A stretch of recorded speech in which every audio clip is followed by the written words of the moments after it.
Hi friends, అందరికీ నా హృదయపూర్వక నమస్సుమాంజలిలు. ధర్మం శరణం గచ్చామి బుక్ నుండి విద్యాధర్మం. కానీ చిన్నప్పటి నుంచి పిల్లలకు ఇంట్లో బళ్ళో ఎక్కడ చూసినా ఒకటే నియంత్రణ. ఈ విధంగానే ఆలోచించాలి, ఇదే మాట్లాడాలి, ఇలాగే తినాలి, పెద్దవాళ్ళనే వాళ్ళను గౌరవించాలి, రోజుకు ఇన్ని గంటలు చదవాలి, లేకపోతే అడుక్కు తినాల్సి వస్తుంది, కుడి చేత్తోనే వ్రాయాలి, కుడి చేత్తోనే ఇవ్వాలి, అల్లరి చేయకూడదు, వినయ విధేయతలు చూపాలి, ఎప్పుడు గుడ్ అనిపించుకుంటూ ఉండాలి అని సొంత ఆలోచనలు స్వేచ్ఛగా జరిగితే స్వాభావికంగానే ఓ సహజమైన క్రమశిక్షణ పిల్లల్లో ఏర్పడుతుంది. పిల్లల అభిరుచిని బట్టి, మన విద్యను బట్టి శాస్త్రీయపరంగా పిల్లలకి అనాలసిస్ ఇస్తూ మన అనుభవాల్ని, ఫలితాలను వాళ్ళకు చెప్పాలి. నిర్బంధం చేయరాదు. పిల్లలు సూక్ష్మగ్రాహులు అన్న విషయం పెద్దలు మర్చిపోతున్నారు. వాళ్ళకి అనేక రకాలైన సందేహాలు వస్తూ ఉంటాయి. దానికి తగ్గ సమాధానాలు మన వద్ద ఉంటే విడమర్చి చెప్పాలి, లేదా మనం తెలుసుకునైనా చెప్పాలి, లేదా ఆ సమాధానం తెలిసిన వాళ్ళ వద్దకైనా పంపాలి. అంతేకాని కసురుకొని వాళ్ళ ఉత్సాహాన్ని చంపరాదు. పిల్లలకు వచ్చే సందేహాలే వాళ్ళని అభివృద్ధి పథంలోకి నడిపిస్తాయి. సందేహాలు అడిగే పిల్లలను అతి అని, అడగని పిల్లలను మంచి అని అనుకోరాదు. అడగంది అమ్మైనా అన్నం పెట్టదు. పిల్లల స్థాయి వాళ్ళు అడిగే సందేహాల వల్లే తెలుస్తుంది. చెప్తేనే చెప్పేవాడు ఎంత మాత్రం చేస్తాడు, ఎంత కాలం చేస్తాడు, మా వాడికి మంచి చదువు, ఉద్యోగం ఉన్నది, మేము చెప్పంది ఏ పని చేయడు అని తల్లిదండ్రులు తమ పుత్రుడి గురించి గొప్పగా అంటే వాళ్ళ అబ్బాయి కంప్యూటర్ వంటి వాడన్నమాట. ఈ కంప్యూటర్లో అన్నీ ఉన్నాయి కానీ సొంతంగా ఏమీ చేయదు. మౌస్తో క్లిక్ చేస్తేనే విజన్ వస్తుంది. ఎంత చదువు ఉన్నా, ఎంత మంచి ఉద్యోగం ఉన్నా సొంత ఆలోచనలు అనేవి లేకుండా కేవలం మరబొమ్మలుగా జీవించే జీవితం వృధా. పిల్లల్లో సృజనాత్మకత సహజంగానే ఉంటుంది. చూసి రమ్మంటే కాల్చి వచ్చేంతగా ఉంటుంది. దాన్ని మనం పెంచకున్నా, కనీసం త్రెంచకుంటే చాలు. ఒక ఊర్లో ఒక చిన్న పిల్లవాడు పేరు చిన్ను ఇప్పుడిప్పుడే బడికి వెళ్తున్నాడు.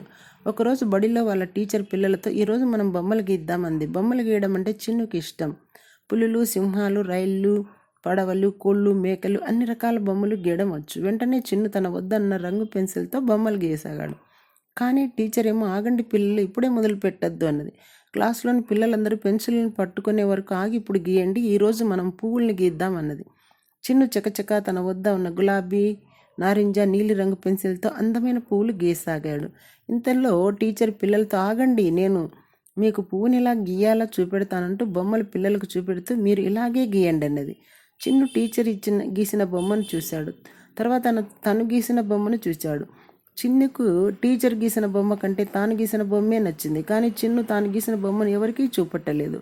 తన బొమ్మను దాచి వేరే కాగితం మీద తీసి దాని మీద టీచర్ గీసిన బొమ్మను చూసి తాను కూడా అలాగే గీశాడు. ఇప్పుడు తన బొమ్మ కూడా ఒక ఎర్ర పువ్వు, దానికో ఆకుపచ్చ కాడ. మరొక రోజు టీచర్ పిల్లలతో, ఈరోజు మనం మట్టితో బొమ్మలు తయారు చేద్దాం అన్నది. చిన్నుకు మట్టితో బొమ్మలు తయారు చేయడం అంటే ఇష్టం. మట్టితో పాములు, మనుషులు, ఎలకలు, ఏనుగులు, బస్సులు, కార్లు, అన్ని రకాల బొమ్మలు చేయడం వచ్చు. వెంటనే తన వద్ద ఉన్న మట్టితో రకరకాల బొమ్మలు చేయసాగాడు. కానీ టీచర్ ఏమో, ఆగండి, ఇప్పుడే మొదలు పెట్టద్దు అన్నది. పిల్లలందరూ మట్టిని పట్టుకునేవారు కాగి ఇప్పుడు మొదలు పెడదామంది. ఈరోజు మనం మట్టితో గిన్నెలు తయారు చేద్దామన్నది. చిన్ను గిన్నెలు చేయడం అంటే ఇష్టం.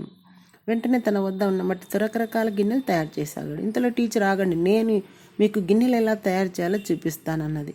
ఆమె ఒక లోతైన గిన్నెను తయారు చేసి పిల్లలందరికీ చూపెట్టి, ఇప్పుడు మీరు చేయండి అన్నది.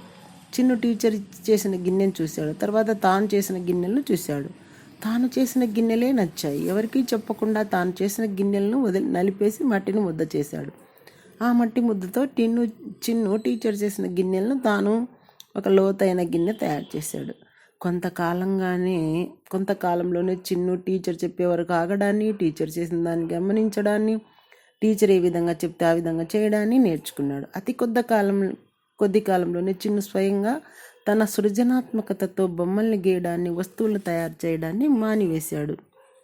కొన్నాళ్ళకి చిన్ను వాళ్ళ నాన్న వేరే ఊరికి బదిలీ అయింది. చిన్ను ఆ ఊర్లో బడిలో చేరాడు. మొదటి రోజు టీచర్ పిల్లలతో, ఈరోజు మనం బొమ్మలకి ఇద్దామన్నది. టీచర్ ఏం బొమ్మ ఏమంటుందో అని చిన్ను ఆమె ఆజ్ఞ కోసం వేచి చూడసాగాడు.